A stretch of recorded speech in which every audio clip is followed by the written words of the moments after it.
Hello everyone, it's me Uncle John. Today I am going to read S5 5064 Junie B Jones and the Mush Gush Valentine Part B, Chapter 5 to Chapter 9. The Valentine's Time Day came on Friday. Guess what? My grandma Helen Miller bought me a special Valentine's outfit and it matched my heart antennas very perfect. The day at school, I skipped all around room 9 because I was a treat for the eyes, I tell you. Finally, I sat in my seat and Mrs. took attendance. Guess what? Nobody was absent because who wants to miss a party? That's why. After attendance, Mrs. put on a special Valentine's apron. It had a big heart pocket in the front. Then Mrs. filled the heart pocket with Valentine's cards from the box, and she delivered them to all of the children. And wait till you hear this. The very first Valentine was delivered to me, to Junie B Jones, and it said my name right on the envelope. Yahoo! I shouted, real thrilled. I am first again, Mrs. Yahoo! Yahoo! After that, Mrs. kept on delivering cards until the whole Valentine's box was empty. Then all of us got to open up our cards, and it was as fun as a birthday party, I tell you. After Lucille finished opening her Valentine's, she called Grace to our table. Come here, Grace. Come here and bring your Valentines. You and I can count our cards, and we'll see who got the most from the boys, she said. Grace came over. She smiled, kind of nervous. Well, okay, here goes, she said. Grace put all of her Valentines in front of me and Lucille, and she counted them one by one. Pretty soon, Grace wasn't smiling anymore. Rats, I knew. I shouldn't have come over here, she said. Lucille grinned a teeny bit. Why, Grace, she asked. How many did you get? You have to tell me, Grace. How many? Grace did a big sigh. I only got 17, she said. I only got one card from every person. That's all, no extra. Lucille's face lighted up very bright. She flipped her hair all around in the air. Gee, I'm sorry to hear that, Grace, she said. But I suppose I should count mine now. After that, Lucille counted her cards in front of me and Grace. She counted them right out loud. 16. All of a sudden, Lucy stopped counting because there was only one more Valentine left in her pile. That's why. She stood up at her seat and looked all around herself. First, she looked under the table. Then she looked on top of a chair and all over the floor. Also, she looked in her pocket and her backpack and her purse. Finally, she sat back down, real upset. I don't understand, she said. How could this be happening? Every day my Nana tells me how special I am, but 17 Valentines isn't special at all. 17 Valentines is just the same as everybody else. I did a sigh. Nana, I said, you can't believe a word they say. Grace looked cheerier. Count yours, Junie B. Count your Valentines. See if you got 17 like Lucille and me. Lucille and me. Of course, I got 17, silly Grace, I told her. Everybody in this whole room got 17. It was the rule, remember? After that, I put all my cards in a pile, and I counted them out loud just like I did up front. And I counted them again, and even again.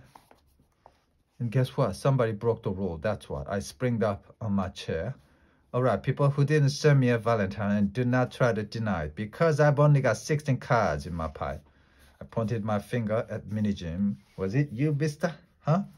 Are you the mini head who didn't send me one? I looked all around. Or maybe it was you, Mr. Polly Allen Puffer.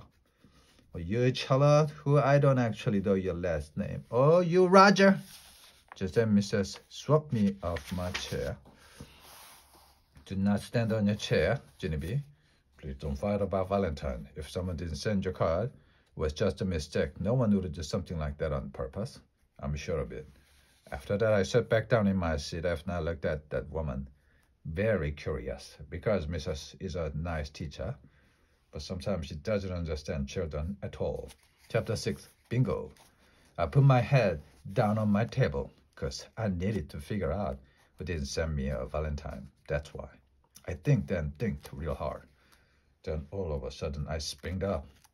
Lucille, I think of a plan. I think about how to find that guy. All I had to do is see the names of who signed my Valentines, because whoever is missing is the person who didn't send me one.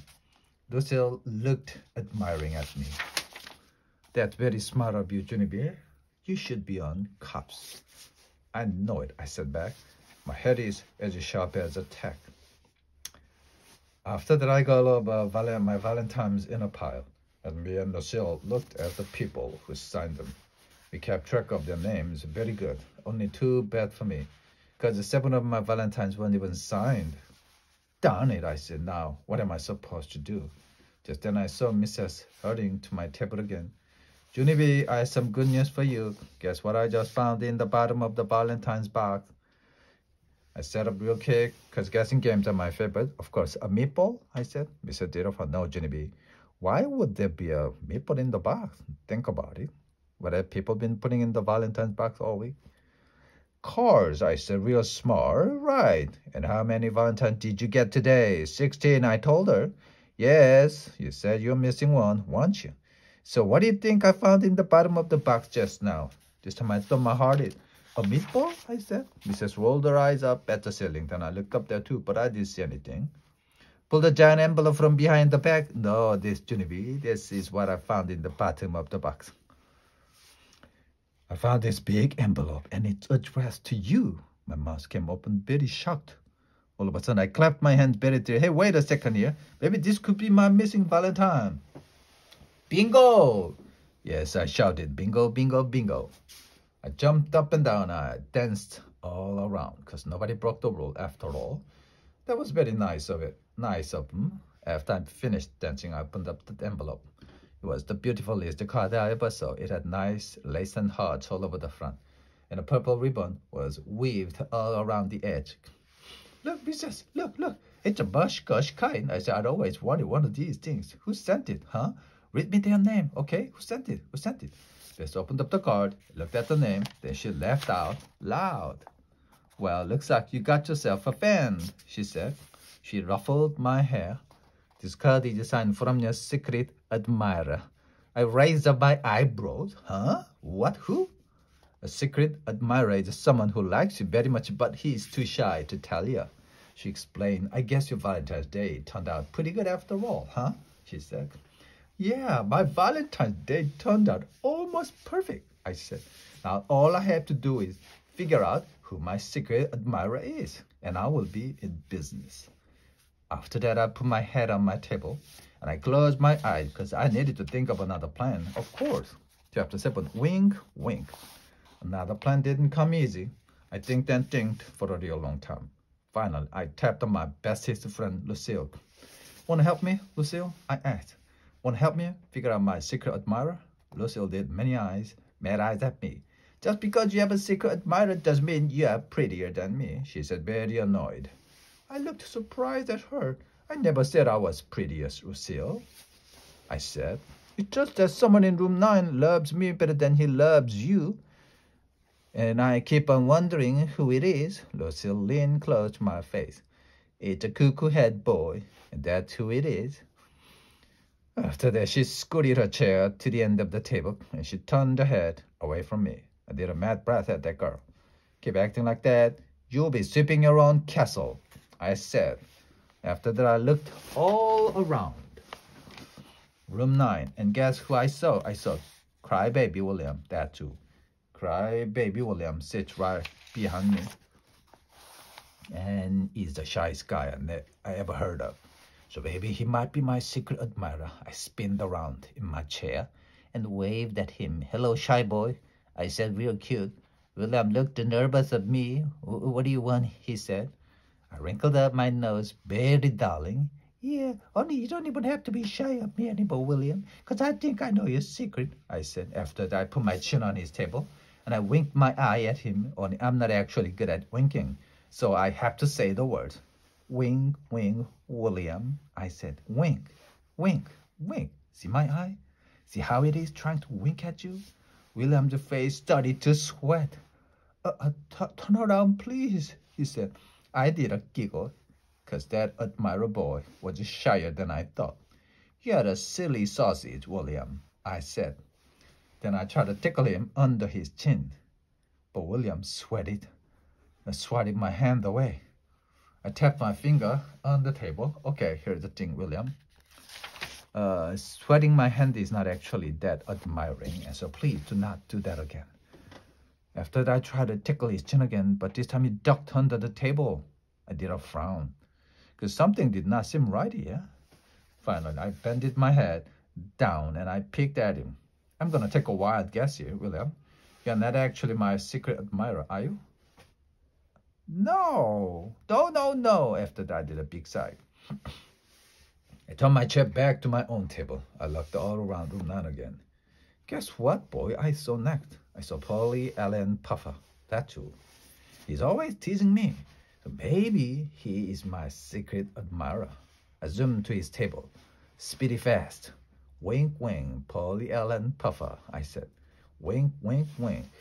Hey, what's wrong with your eyes? He said. I puckered up my lips and I blowed that guy a kiss.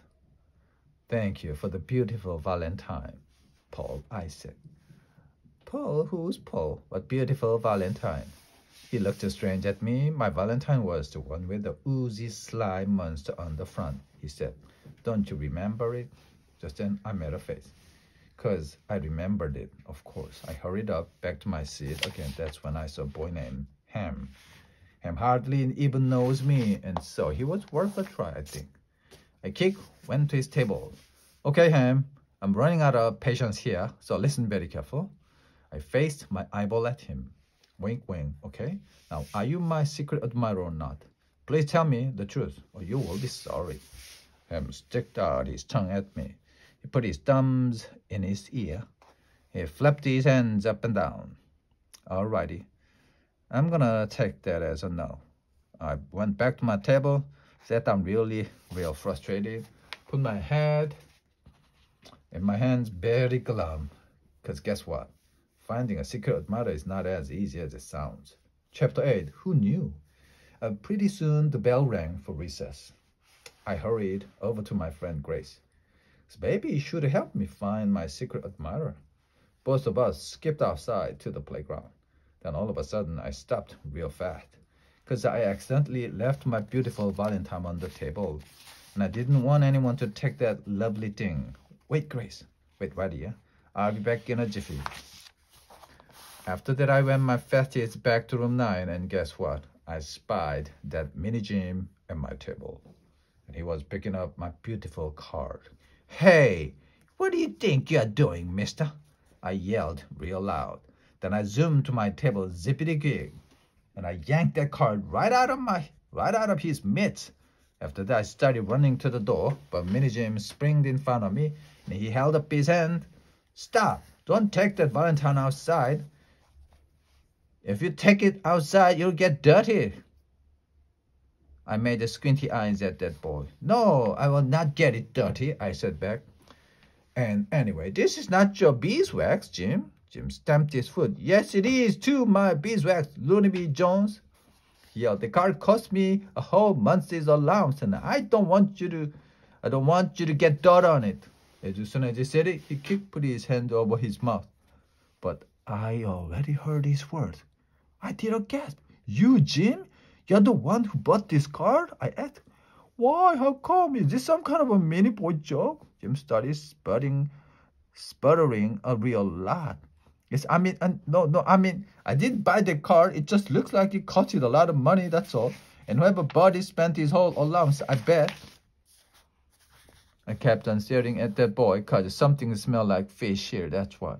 But if you're not the one who gave me that Valentine, then how come you're acting so funny, Jim? And how come your words are sputtery and nervous? And how come your face is reddish and bloodtish? Jim clunked himself in the head. Darn it, I knew how to ruin it. I always ruin everything. Now everybody in room 9 will know that I like you. And I wanted it to stay a secret, he said. All of a sudden, my whole face felt happy. You like me, Jim? You really, really like me? But you never acted like you liked me. It's so nice. When did you like me? That's what I would like to know. Oh, Jim's face got a silly look on it. I've always liked you, he said real quiet. I just act like I don't like you, so nobody will know I like you. I looked confused at him. But if you like me, how come you always call me names? I asked. Jim shrugged his shoulders. Because you call me names, he said. I did a big breath. Yes, Jim, I know I call you names, but that's because you started it first. No, I did not. You started it first. I shook my head. No, Jim, you did. No, Junie B, you did. No, you did. No, you did. No, you. All of a sudden, Jim raised his hand in the air, and he waved it all around. I called on him. Jim, maybe we both started it, Junie B. Maybe we both started calling each other names on the very same day. Just then I started to smile, because that would be fair of us, I think. After that, I skipped around him in a happy circle. On account of this was a nice development, I grabbed his hand. Hey, Jim, let's go tell Mrs. that we are friends. Want to? Because she will get a kick out of this, probably, I said. But all of a sudden, Jim plopped down on the floor and he wouldn't even budge. I stared and stared at the top of his head. Okay, this doesn't actually seem like that good of a start for us, Jim, I said. He looked up at me. I know, but I can't tell the teacher that I like you. I can't tell anyone. If I tell people, it will ruin everything. I wrinkled my eyebrows. Everything like what? Like all my friends will know I like girls, and that'll be embarrassing. Plus, room 9, won't it ever be the same again? I didn't understand. Why, Jim? Why won't it be the same? Because it'll be dull and boring. That's why. Because if you and I like each other, then I won't tease you anymore. And if I don't tease you, then you won't tease me back. And that means you won't shout silly, funny stuff at me that makes people laugh. He rocked back and forth on his feet, very bashful. You make room 9 sparky, he said, kind of quiet. He smiled very cute, and he poked my arm with his finger. He made a sparky sound. Zzz. I laughed very loud. I sparked him right back. Zzz. So guess what? Then me and that silly guy started chasing each other all over room 9, and we kept poking and sparking. Was the funniest game I ever even heard of. Because all of a sudden, we heard a noise at the door. Oh no, it was Mrs. She caught us in the room. Hey, what's going on in here? You two are supposed to be on the playground. Me and Jim stopped very fast. Looked nervous at me. He was afraid I would tell his secret, I think. I pointed to him kind of mad. It's his fault. Because Jim poked me and made a sparky sound. Then I had to poke him back, make a sparky sound too. Only he couldn't let that be the end of it. So pretty soon we were chasing and sparking and chasing and sparking. Only just now you came in the door. So the chasing and sparking are over, apparently.